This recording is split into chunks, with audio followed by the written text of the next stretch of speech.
Hey, what's going on? It's your boy Stavel, and today what I got for you guys is I picked up a couple books at an estate sale over the weekend, plus I got another small collection here today. You want to see what I picked up? Stay tuned for the video.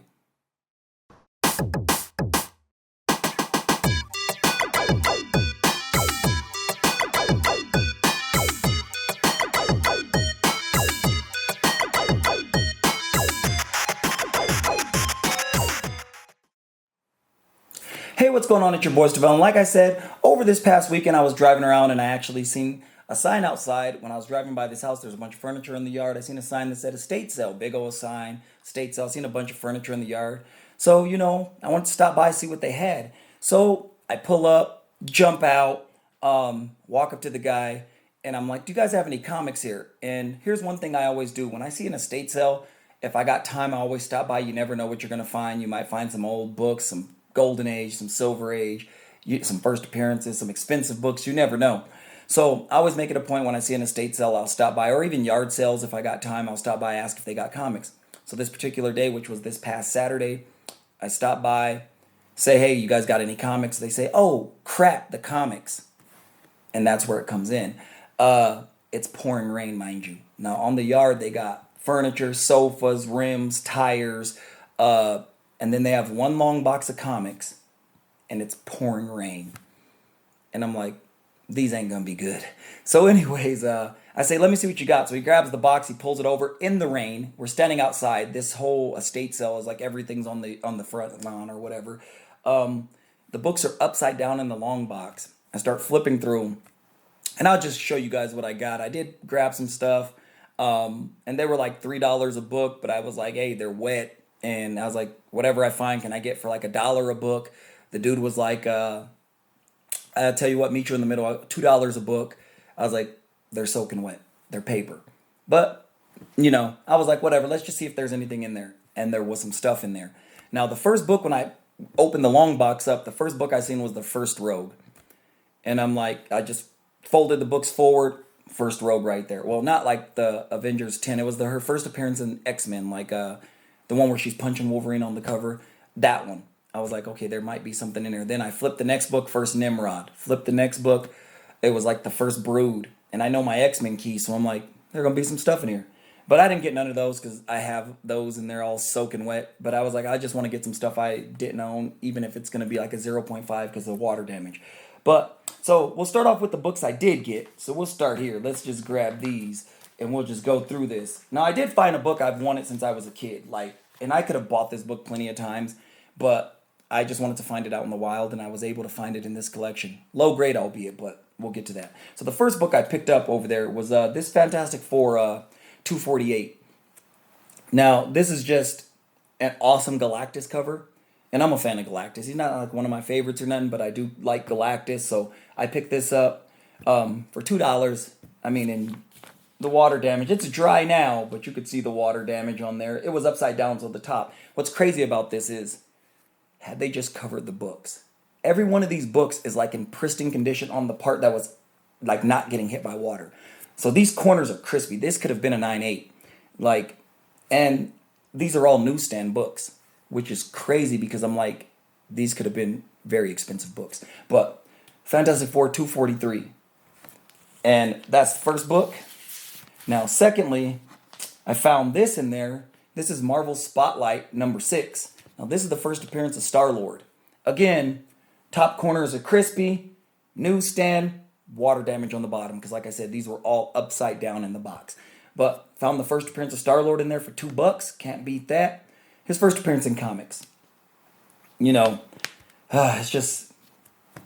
disheartening, but, I own it again. I actually own this, and I had got it graded years ago, and I sold it. But now I own another one, so can't be mad at that. And then next up, I found this book in there, which is Daredevil number 179.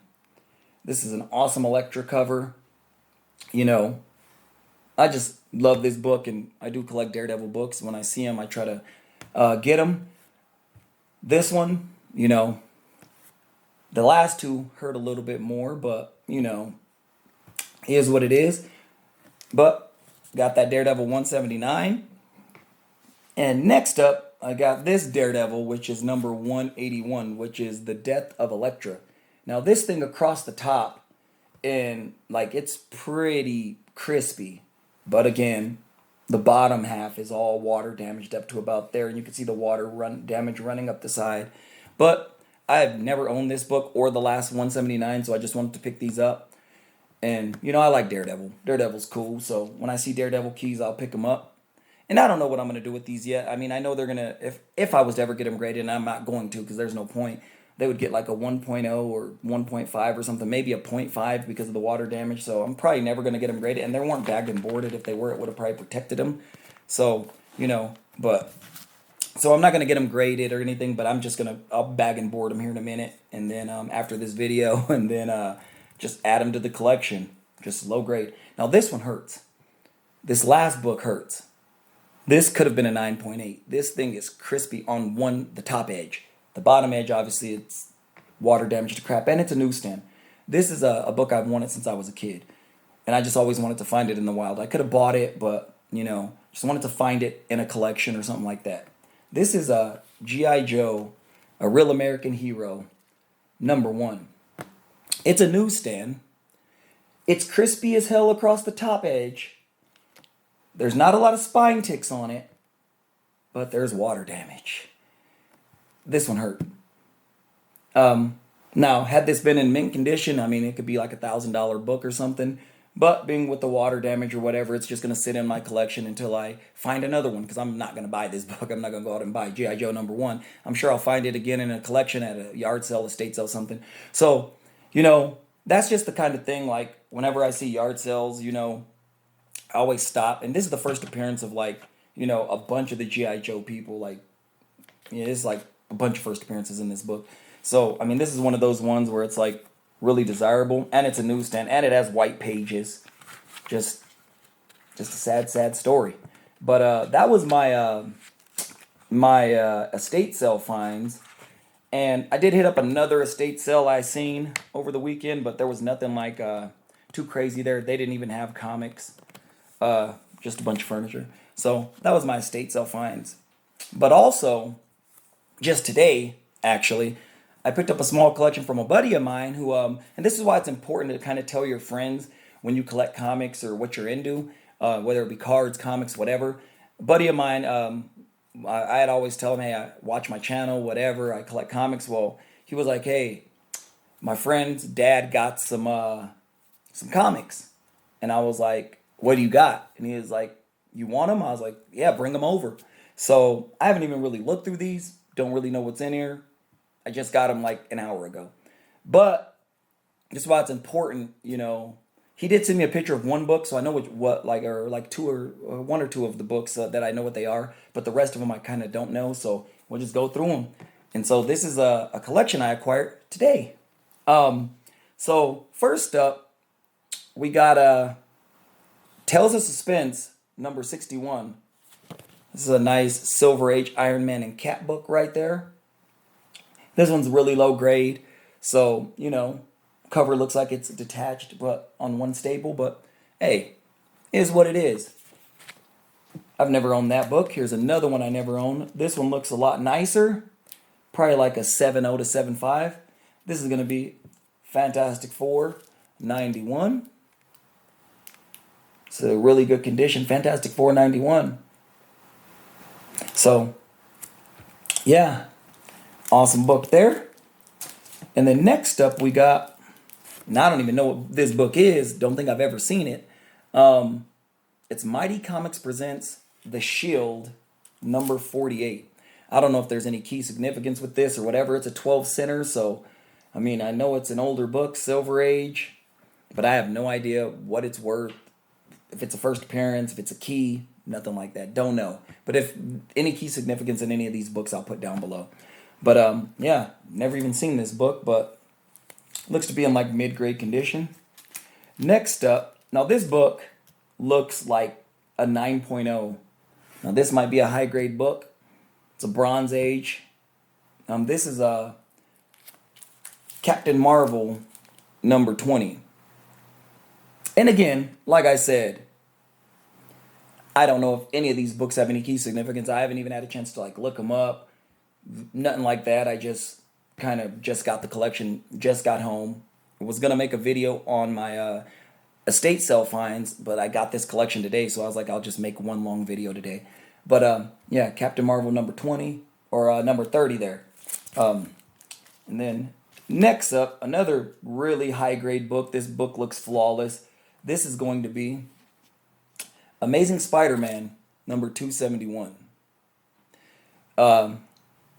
This book looks pretty flawless. I mean, as far as the front cover looks, I mean, the back cover could be, torn off for all I know. I'll look through these books a little bit more closer later and get them added into my collection, whatever. But yeah, just, it says Mayhem is a man called Slaughter.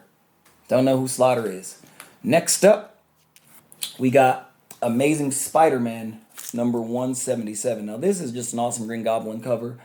Now, this is one of the books I actually purchased myself because I was buying all of the Green Goblin covers I could come across because he's my favorite like Spider-Man villain. So I do have this one in the collection already. I don't know. This one looks like it's probably in better shape than the one I have. This thing is, I mean, immaculate. At least the front cover. I can't say it's going to be a 9.8. I know it'll probably be at least a 9.0 just based off the front cover. And I may get it graded because I just have all my Spider-Man books graded. But yeah, Amazing Spider-Man number 177. This is an awesome Green Goblin cover. Love that cover. When I started looking up Green Goblin covers, when I was starting to buy all my Green Goblin covers, that was one of the first ones I wanted. I was like, I love that cover. Just awesome cover. Along with his second appearance. That's a great cover too. But I don't own that one. Haven't pulled the trigger on it yet. So next up, we got a Superman number 234. Now this book, this is just a great cover. Yeah, this is just great. And this is a nice, probably a 7.5, maybe a 8.0. Like a lot of these books, aside from that first one, these are in pretty good shape. So pretty good, awesome comics here. Shout out to my boy Max. Thanks, brother. And then next up, now this is a book I was actually looking at buying because one of my favorite Superman villains is Bizarro. This is an awesome Bizarro cover. I was actually just had this in my cart on eBay and I was going to buy a graded one, like a 7.5. It's not too expensive, but this is so now I have it, so I don't have to buy it. I could buy something else. This is a Superman number 169. This is an awesome Bizarro cover. This is awesome. Yeah, this book is in great condition. There's a couple spine ticks on it, but this book is in great condition. I'm gonna have to look through this, make sure there's no missing pages, because old books like this, sometimes they cut out coupons, whatever, there's pages missing. I'm gonna have to make sure there's nothing, because I'll probably get this one graded for sure, being that it's a Bizarro cover. So, and then last but not least in this collection, and this is a high grade copy of this book, and it's a Marvel first appearance. This is a Devil Dinosaur number 1. Now this book looks kind of nice. It's taped to a piece of cardboard. Don't know why that is, but Devil Dinosaur number 1. This is the first appearance of Devil Dinosaur and Moon Boy. Yeah, I know they were making a show of Devil Dinosaur. I don't know if they ever did. I didn't watch it if they did. But this book did go up in value a little bit. But like all books, it's probably coming back down. I have no idea. I haven't searched for this book. But it's one that was that I looked at a few years ago. And I was like, oh, it's going up in value. But this is a nice, probably 7.5 to 8.5 copy right here. Just based on the front cover. But like I said, the back cover could be beat to hell or whatever. Torn, ripped, who knows. I'm not going to get it graded. Not a Devil Dinosaur fan. I'm just going to have it in the collection. But, yeah, just 2 collections I've gotten, or 2 stacks of books I've gotten in the last, 4 days. My estate sale finds, which includes my favorite book of both of these lots. This G.I. Joe number 1, which is staying in my collection until I find another one, because I ain't going to buy one. And then this lot, which my favorite book in this little collection I got from my buddy, is going to be this Bizarro book, which is Superman 169. So that's been my video for today. And thank you guys for tuning into the channel. If you like what I do here on YouTube, go ahead and like and subscribe down below. I'm your boy Stavell, and I am out. Peace.